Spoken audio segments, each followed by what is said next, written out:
जय हिंद। देखिए, कश्मीर का बैसरान घाटी जो है ये बहुत ही अपने सुंदर दृश्य के लिए प्रसिद्ध है, इसीलिए इसे मिनी स्विट्जरलैंड कहा जाता है। जिस कारण इस जिले में बहुत ज़्यादा, इस घाटी में बहुत ज़्यादा भारत के अन्य राज्यों से सैलानी पर्यटक घूमने जाते हैं। ये पहाड़ों से घिरा हुआ है, इन पहाड़ों के बीच में घाटियां हैं जो दूर में यहाँ पे पूरी तरह से बर्फ से ढकी पहाड़ियां हैं। ठंड का दिन आता है तो इस पे बर्फ की एक चादर पड़ जाती है जो बहुत ही मनोहर दृश्य दिखता है, और इसके सामने ऊंची ऊंची चोटियां हैं। गर्मी के दिन में जैसे अभी के वर्तमान समय में पूरा हरियाली छा जाता है, और ठंड के दिन में इसमें बर्फ जम जाता है। ऐसे ही बहुत सारे सैलानी यहाँ घूमने गए थे। हालांकि ये जगह बहुत ही मशहूर है। पहलगांव जो जगह है, पहलगांव में ये घाटी है। पहलगांव जो जगह है वहाँ से ये घाटी लगभग आधे से 1 घंटे के डिस्टेंस पे है। पहाड़ों पर आधा ज़्यादा दूरी नहीं होती है, लेकिन घुमावदार रास्ता का होने की वजह से दूरियां बढ़ जाती हैं। तो यहीं पर जब अमरनाथ की यात्रा शुरू होती है, अभी 2 जुलाई से अमरनाथ की यात्रा शुरू होने वाली है, तो इस पहलगांव को एक बेस कैंप के रूप में यूज किया जाता है। जो श्रद्धालु हैं वो श्रद्धालु वहीं है जो बेस कैंप के रूप में रुकते हैं, ताकि बाबा अमरनाथ की दर्शन कर सके। यहीं पर बहुत सारे इस बार पर्यटक रुके हुए थे सब। पहलगांव से थोड़ी दूरी पर है, पहलगांव से ये आपका बैसरान घाटी, ये बहुत ही प्रसिद्ध है। लेकिन इसी नदी आए और उनको मार दिए सब, और इतने निर्मम तरीके से हत्या किए सब इन आतंकवादियों ने। पाकिस्तान के जन्माए इन आतंकवादियों ने भारत पर हमला किया, क्योंकि इनके बाप की औकात नहीं है कि भारतीय सेना के पास आके लड़ सके। तुम्हारे अब्बा जो थे ना, 93,000 फौज हारे थे, साले तुम्हारे बाप भी उसमें शामिल होंगे। 1971 पूछना अपने बाप से जाके। यहाँ पे इन लोगों ने निहत्थे लोगों पे मारा। ये दिखाता है कि कितने कायर पैदा होते हैं सब। हमारे यहाँ तो कहा जाता है माँ का दूध पियो तो सामने से आके लड़ो। तुम्हारे ही कहते हैं यहाँ पे एक निहत्था, कोई किसी की शादी हुई है, कुछ दिन पहले हुई है, वहां पर जाके मार दिया। एक जिम्मेदारी लिया है रेसिस्टेंस फ्रंट। बताइए इनके बच्चे का क्या गुनाह था? बताइए, इनका बच्चा अच्छा मार्क्स लाया तो घूमने के लिए यहाँ आ गए। किसी की शादी 1 हफ्ते हुई है, किसी के हस्बैंड को मार दिया गया, वो कह रही है कि मेरे हमको भी मार दो यहाँ, लेकिन कह रहे नहीं तुम अपनी सरकार को जाके बताओगे। अरे सरकार को तो पता चल गया है, लेकिन हम लोग को जो है ना अभी इलाज होगा इसका अच्छा से यहाँ पे। बताइए इस महिला के साथ इसके बच्चे को मार दिया गया। जब इंडियन आर्मी पहुंची तो फौज के ड्रेस में आतंकवादी थे सब। ये महिला समझ नहीं पाई, फौज को देख के रोने लगी। इनको लगा कि ये भी कहीं आतंकवादी तो नहीं है, तो उन लोगों ने बताया कि हम इंडियन आर्मी से आपकी मदद करने के लिए आए हैं। अरे कायर हो, एक तो तुम निहत्थे पे हमला करते हो, उसके बाद से तुम इंडियन आर्मी का ड्रेस पहन लेते हो। यही ना तुम लोग की कायरपन है। खैर पड़ोसी की औलाद हो लोग साले, तुम लोग की तो इतनी औकात नहीं जो इंडियन आर्मी से लड़ सको। लड़े तो थे, एक बार यही हुआ था। हालांकि हम लोगों ने अभी ऑपरेशन टिक्का प्रारंभ किया है, रेस्क्यू ऑपरेशन चल रहा है, कुछ आतंकवादी मार दिए भी गए हैं, अभी आगे भी कार्रवाई चल रही है। लेकिन इससे क्या होने वाला? अभी मोदी जी सऊदी अरब के दौरे पे थे, तब तक ये घटना हुई, तो सऊदी अरब के दौरे को बीच में ही कैंसिल करके आए और एक सर्वदलीय मीटिंग भी बुला रहे हैं, जिसपे कि पूरी तरह से निर्णय लिया जाएगा कि इसका क्या फाइनल इलाज किया जाएगा। लेकिन इस चीज को समझिए कि इसके पीछे हाथ किसका किसका हो सकता है। पाकिस्तानी ये कायर है, ये पाकिस्तान वालों पहले सुनो, ये तुम्हारा सेनापति है, सबसे बड़ा चोर आदमी है। लंदन में इसकी बहुत बड़ी प्रॉपर्टी है। अमेरिका में अपने बच्चों के लिए फार्म हाउस खरीद के रखा, पता करा लेना तुम लोग। यहाँ पर 1 से 1 करोड़पति। ये आईएसआई में था, पाकिस्तानी आतंकवादी संगठन, जो सरकारी आतंकवादी संगठन है उसका नाम आईएसआई है, वहाँ पे उसका ये हेड रहा है। तो ये सेना में बहुत घपला किया है और सेना का मनोबल डाउन हो गया है इसके वजह से। तो ये सोच रहा है एक तो एस्केलेट हो जाए, एक लड़ाई एस्केलेट हो जाए। इसलिए इसने रावलपिंडी में एक भाषण दिया था कि हम बताएंगे कि क्यों पाकिस्तान अलग हुआ था। अरे पाकिस्तान इसलिए अलग हुआ था कि एक साफ सुथरा इंसान सुअर के साथ नहीं रह सकता है। तुम्हारा जो सरगना था जिन्ना, उसने अलग कर दिया भारत से, सुअरों को अलग करके वहां अलग कर दिया। तो ये पूरी के पूरे वहां पे, और जो पाकिस्तान यहां से गए थे लोग ना, ये सोच के कि पाकिस्तान एक बहुत खूबसूरत देश बनेगा। देख लो तुम्हारे देश में क्या हाल हो चुका है। यहाँ पर दुनिया थूकती है साला। अगर एयरपोर्ट पे पता चल जाए कि पाकिस्तानी है तो बगल का आदमी उठ के चला जाता है। अगर जहाज में पता चल जाए कि मेरे बगल में पाकिस्तानी बैठा है, उसका पूरा रास्ता पर टेंशन में रहेगा कि पूरी तरह से सलामत जा पाएगा कि रास्ते में फटेगा यहाँ पर। तो ये चाहता है कि अपनी सेना में थोड़ा सा मनोबल बढ़ाने के लिए युद्ध हो जाए। दूसरा, पाकिस्तान में इसने क्या किया, इमरान खान को गिरफ्तार करा दिया। इमरान खान पहले क्रिकेटर थे, पूरी दुनिया घूमे थे, पाकिस्तान के अन्य प्रधानमंत्रियों की तुलना में ज्यादा सोच समझ रखने वाला था, तो इसको जेल में भेजवा दिया, मेरे चचवा को। अभी यहाँ पे गृह युद्ध हो गया। तो आसिम मुनीर का यही सोचना है कि अगर भारत से थोड़ी बड़ी भी लड़ाई हो जाती है तो सेना ये अपना बन बजा लेगा कि देखो हम हैं तो पाकिस्तान को बचा के रखे हुए, वैसे भी पाकिस्तान मरे करेगा, बकरी की अम्मा कब तक खैर मनाएगी। यार दूसरा एक और चीज है क्या है कि इंडिया चाइना और अमेरिका के बीच में जो ट्रेड वार हुआ है, तो चाइना के ऊपर 245% लगा दिया गया है टेरिफ, जिस वजह से बहुत सारे व्यापारी अब इंडिया की ओर मूव करेंगे। तो चाइना की भी चाल है, वो पाकिस्तान के थ्रू भारत में हमला करा रहा है ताकि बड़े व्यापारी इंडिया में इस मौके को ना देख सके, क्योंकि जो बहुत बड़े व्यापारी होते हैं ना, जो करोड़ों करोड़ में डील करते हैं, 200 करोड़ 400 करोड़, तो वो देखते हैं किस देश में शांति है। इसलिए देखिएगा सिंगापुर देखिए, दुबई देखिए, कोरिया देखिए, जापान देखिए, यहाँ हमेशा शांति रहता है, तो वैसे ही देखते हैं। तो चाइना को लगता है कि इसका फायदा कहीं इंडिया ना उठा ले, इसलिए जानबूझ के चाइना पाकिस्तान को उकसा रहा है। और देखिए जब कोई इंसान भिखमंगा हो जाता है, पूरी तरह कंगाल हो जाता है, अपनी इज्जत खत्म हो जाती है, तो दूसरे को डुबाने में लग जाता है। यही काम पाकिस्तान कर रहा है। ये आतंकवादी आए और वहां पर्यटकों के ऊपर गोली चलाने लगे। आतंकवादियों के मंसूबे को समझिए, गोली मारे हैं उनकी मंसूबा को समझिए। गोली मारने के बाद महिला को कहती है कि हमें भी मार दो, तो कहता है कि नहीं, तुम्हें नहीं मारेंगे, तुम जाके अपनी सरकार को बताना। मतलब इन्हें पता है कि ये सरकार को बात बताया जाएगा। दूसरी बात, जाति धर्म पूछा गया, हिंदू हो कि नहीं, कलमा पढ़ो। और उसके बाद कोई लोग कह रहे हैं कि आतंकवादी का धर्म नहीं होता है। कलमा कौन धर्म का आदमी पढ़ाता है जी? हाँ, इतनों में आंख नहीं खुल रहा है। यहाँ पे एकदम शर्म लिहाज घोल के पी गए हैं, किसी के सामने निहत्थे को मार दिए हैं।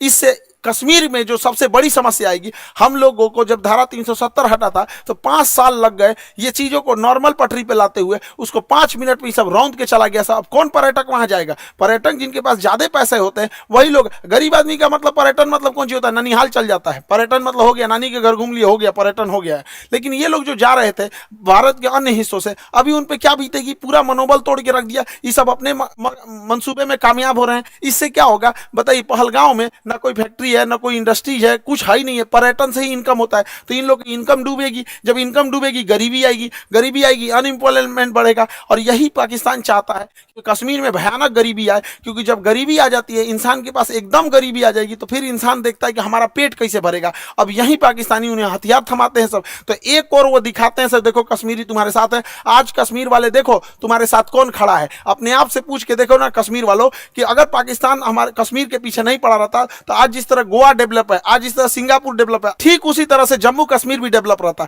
तो जम्मू कश्मीर के लोगों तुम्हारे लिए सबसे ज्यादा खतरनाक है तो ये पाकिस्तानी है। और बिना लोकल के सपोर्ट के, बिना लोकल के चढ़ावे पे इतना बड़ा तो कोई हमला नहीं कर सकता है। तो खुफिया एजेंसी को भी इन लोकलों को भी खोजना पड़ेगा, वहां पे कौन कौन साथ दिया, क्योंकि वहीं कोई ना कोई होगा जो इतने बड़े घटना को, साजिश को, उन आतंकवादियों को ये रास्ता दिखाया होगा। वहां के लोकल लोगों की तो नौकरी चली गई, सब कुछ गया। अरे तुम्हारी नौकरी गई, इधर लोगों की जान चल गई। नौकरी बड़ा होता है कि जान बड़ा होता है जी? किसी भी इंसान का, परिवार का कोई सदस्य चला गया, लेकिन ओवरऑल एक देश की क्षति हो रही है।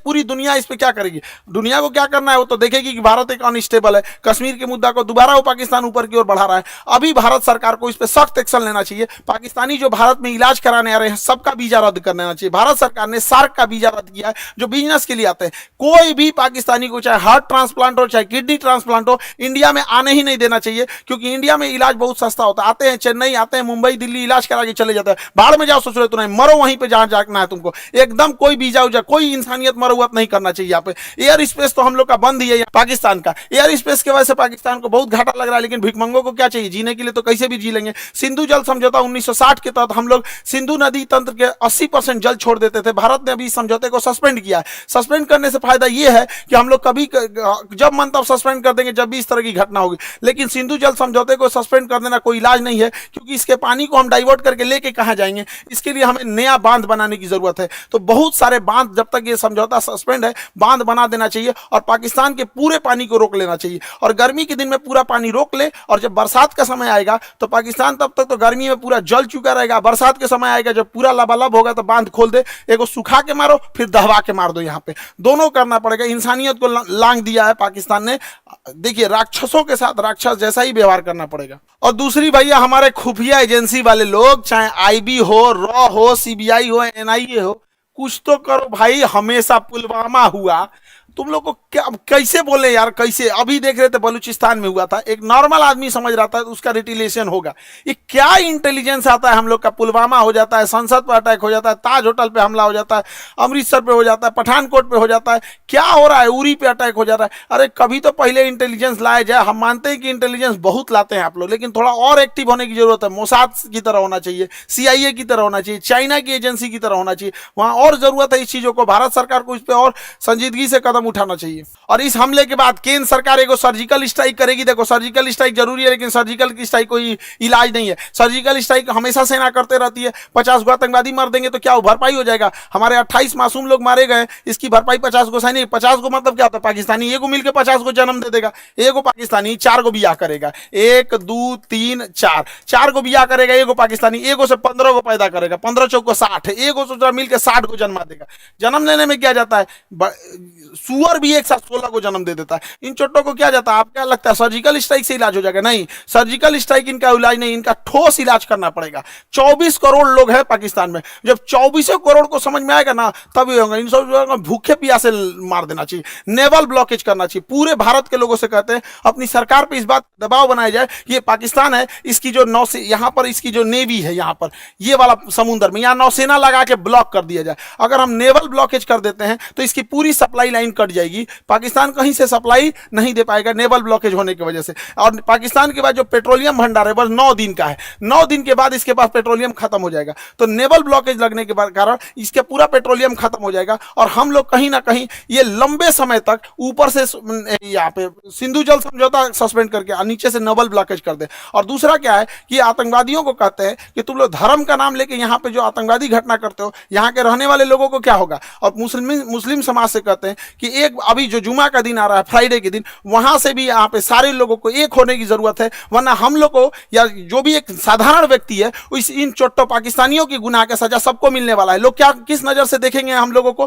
क्या तरीका है यहाँ पर? तो हम लोगों को भी खड़े होने की जरूरत है। जब इजराइल में हुआ था, इजराइल में गाजा में जो हुआ था, छोटे बच्चे को मारा गया था, वो भी गलत था। यहाँ जो हुआ ये भी गलत है। उसके लिए खड़े हुए थे तो इसके लिए भी खड़े होना पड़ेगा यहाँ, तब देश होगा। वरना कितना बुरा कलंक पोत के चला गया है पाकिस्तान के। 2 लौंडे आए, सब यहाँ गोली चला के चले गए।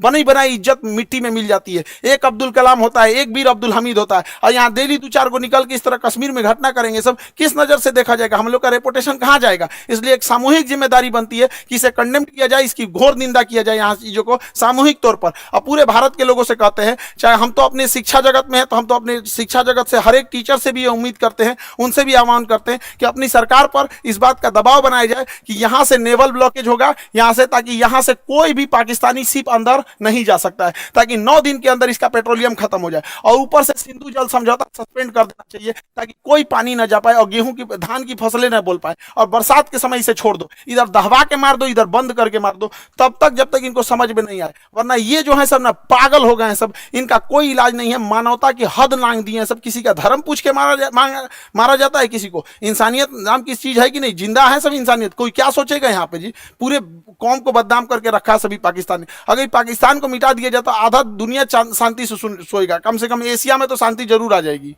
हम सरकार से भी आग्रह करते हैं कि सर्जिकल स्ट्राइक जैसे झुनझुना से पाकिस्तान सुधरने वाला नहीं है, इसको बेंत मारना पड़ेगा। नेवल ब्लॉकेज कीजिए। याद कीजिए 1999 कारगिल के टाइम पे जब नौसेना ने ब्लॉक कर दिया था, तब पाकिस्तान पीछे हटा था, क्योंकि उसकी पूरी राशन सप्लाई और विदेशी व्यापार बंद हो गया था। अर्थव्यवस्था तोड़ना पड़ेगा पूरी तरह से पाकिस्तान का। हम सारे अपने शिक्षक समाज से भी कहते हैं और सारे विद्यार्थियों से भी कहते हैं और देश से भी लोगों से कहते हैं कि इसमें चाहे ट्विटर हो चाहे जैसे भी हो, हैशटैग हम लोग को ले आना पड़ेगा, hashtag naval blockage for Pakistan. ये कुछ ना कुछ करना पड़ेगा ताकि सरकार सर्जिकल स्ट्राइक से नहीं, क्योंकि सर्जिकल स्ट्राइक से सुनने वाला नहीं है। एक बढ़िया से लड़ाई चाहिए होता है, तब उसको अगर वो चाहिए तो उसको दे दिया जाएगा। इसमें हम लोग पीछे नहीं पड़ेंगे। हम तो कहते हैं पहले नेवल ब्लॉकेज करके 1 महीना छोड़ दो, जितना राशन पानी है सब खत्म हो जाए, 1 महीना में फ्यूल वगैरह सब खत्म हो जाए, तब उसके बाद अगला हमला करना चाहिए। इसके जितना बिजली घर है और पुल है रेलवे का तोड़ दो, उसके बाद आधा पंगु हो जाएगा पाकिस्तान यहाँ पे। तो ये छोटे मोटे लड़ाई से नहीं सुलझने वाला है। हम लोग को एक कड़ा एक्शन लेना पड़ेगा, वरना आए दिन इस तरह की घटनाएं होती रहेंगी। कश्मीर को तबाह करके रख दिया। हमारा पूरा एक पर्यटन का व्यापार था। स्विट्जरलैंड कोई क्यों जाता जब कश्मीर इतना बेहतरीन था? कोई कश्मीर के लोग सोच के देखो, तुम्हारा सच्चा दुश्मन कौन है? कश्मीरियों को बदनाम करने वाला कौन है? यही पाकिस्तान पाकिस्तानी, तुमसे तुम्हारा रोजगार छीनने वाला कौन है? यही पाकिस्तानी। अरे घर बैठे पर्यटक जहां होते हैं वहां पे लोगों की इनकम होती है। गोवा में जाके देखो, वहां के लोगों को घर बैठे इनकम हो जाती है। कोई स्कूटी रेंट पे लगाया, कोई होटल रेंट। ऐसे आतंकवादी घटना होगी तो क्या होगा? कश्मीर के लोगों से भी कहते हैं कि सामूहिक रूप से बाहर निकलिए और ये वहां पे विरोध दिखाइए, ताकि वो विरोध इस्लामाबाद, लाहौर, कराची तक दिखना चाहिए कि कश्मीरी भी इसके विरोध कर रहे हैं। अन्यथा इसका भुक्तभोगी सबसे बड़ा कोई होगा तो आप होंगे लोग। यहाँ पर कोई कौन भुगतेगा? जो लोकल लोग भुगतते हैं वहां पे अगर कोई घटना होती है तो। अब मारने की रही बात, हम लोग तो चुन चुन के मारेंगे लोग, चाहे किसी भी बिल में घुसे रहे लोग। 1971 मत भूलो पाकिस्तान, तुम्हारा एक टुकड़ा करके बांग्लादेश किए थे, अब अगला नंबर बलूचिस्तान का है। और सरकार से भी कहते हैं जिस तरह मुक्ति वाहिनी का खुला समर्थन करके बांग्लादेश में बांग्लादेश बनाया गया था, उसी तरह बलूचिस्तान लिबरेशन आर्मी वाले को, बीएलए वाले भाइयों को, पूरे बलूचिस्तान वाले लोग को कहते हैं पाकिस्तान से अलग हो जाओ, हम तो आपके साथ हैं। जैसे मुक्ति वाहिनी के समय 1971 में साथ दिए थे, उसी तरह एक पाकिस्तान का दोबारा टुकड़ा होगा यहां से और बलूचिस्तान का निर्माण होगा। पाकिस्तान में जैसे इधर का निर्माण हुआ था। वरना अगर हाथ पे हाथ रख के बैठेंगे तो ये लाइचीदाना बराबर बांग्लादेश, जिसको हम लोगों ने जन्म दिलाया था, ये आज हम लोग को आंख दिखा रहा है। ये पाकिस्तान आंख दिखा रहा है। ऐसे हाथ पे हाथ रखने से नहीं होगा, यहाँ पर एक कड़ा एक्शन लेना पड़ेगा। ये आतंकवादी किसी के नहीं हो सकते हैं। इन्हें कोई अगर अपना समझता है तो सबसे बड़ा बेवकूफ है वो है, क्योंकि सांप पालिएगा तो काटेगा ही काटेगा। ऐसा नहीं है कि केवल आपके पड़ोसी को काटेगा। जब ये पहलगांव में ये घटना हो रही थी तो उस समय सैयद आबिद नाम का एक घोड़ा चलाने वाला व्यक्ति, कितना ही पैसा कमाता होगा, घोड़ा चलाने, इसकी बहन रोक रही थी कि आप मत जाओ, लेकिन ये बेचारा गया वहां पे। और जब आतंकवादियों ने लोगों पे गोलियां चलाने लगी, इतना बहादुर ये अपना घोड़ा छोड़कर आतंकवादियों से हथियार छीन लिया। कहा कि ये हमारे कश्मीर के मेहमान, इन पे गोली मत चलाओ। हथियार छीन लिया। एक सैनिक न होने के बावजूद इसको इतना हिम्मत था, छीन लिया। लेकिन दूसरे आतंकवादी ने इसे भी गोली मार दिया। आज बेचारे का पूरा परिवार, इस बूढ़ी माँ, इस बूढ़े पिता से क्या पूछेगा? पिता से जब मीडिया ने पूछा आप क्या कहना चाहेंगे, तो कहते कि बेटा चला गया, क्या कहेंगे, बेगुनाह था, बेगुनाह मारा गया। यहाँ पे सरकार से भी कहते हैं कि जितने लोग की इसमें शहीद हुए हैं उन लोगों को भी आर्थिक मदद और कुछ ना कुछ इनके अस्थायी जीवन के लिए कुछ किया जाए, ताकि उन्हें एक श्रद्धांजलि दी जा सके। यहाँ पर मुसीबत की घड़ी में हम सब देशवासी एक दूसरे के साथ हैं। उम्मीद करते हैं हम सब एक साथ मिलकर अपनी सरकार का साथ देंगे। सारी राजनीति खत्म, यहाँ पे सब एक होने चाहिए और इसका मुंह तोड़ जवाब देना चाहिए। और हम किस मुंह से कहें, किस भाव से कहें, जिनके यहाँ से किसी का भाई उजड़ गया, किसी के मांग का सिंदूर उजड़ गया, कोई बहन ने अपना भाई खोया, कोई महिला ने अपने पति को खोया, कोई बेटे ने अपने बाप को खोया, किस मुंह से कहें हम लोग? क्या दें उनको सच्ची श्रद्धांजलि दें? इस श्रद्धांजलि से क्या हम उनके परिवार का दुख लौटा सकते हैं? कभी नहीं लौटा सकते। तो कभी ना कभी तो इसे रोकना पड़ेगा ना। नासूर को छोड़ते जाएंगे तो और बड़ा जख्म होते जाएगा। इसलिए इसका इलाज बहुत जरूरी है। लेकिन जिन भाइयों ने अपनी जान गंवाई है, जिन लोगों के परिवार के अपने बिछड़ के गए हैं, दुख की घड़ी में पूरे देश उनके साथ है। लेकिन उनको सच्ची श्रद्धांजलि तभी मिलेगी जब इनका जवाब उनको मिलेगा, जब उन लोगों को जब उनके घर में भी ऐसे उजड़ेंगे, उनके घर से भी ऐसे आंसू बहेगी ना, तो उन्हें समझ में आएगा कि एक मासूमों पे, निहत्थे लोगों पे गोली चलाना कितना खराब होता है। अरे इतना कमजोर तो दुनिया का कोई नहीं होगा। यहाँ पे छोटे बच्चे भी लड़ाई लड़ते हैं तो कभी किसी निहत्थे पे नहीं मारते। कितना नीच गिर सकते हो पाकिस्तान, कभी सोचा नहीं था इस पर। आई होप कि सरकार इस पर कोई कड़ा एक्शन लेगी। जैसा होगा फिर आगे हम लोग देखेंगे। जय हिंद।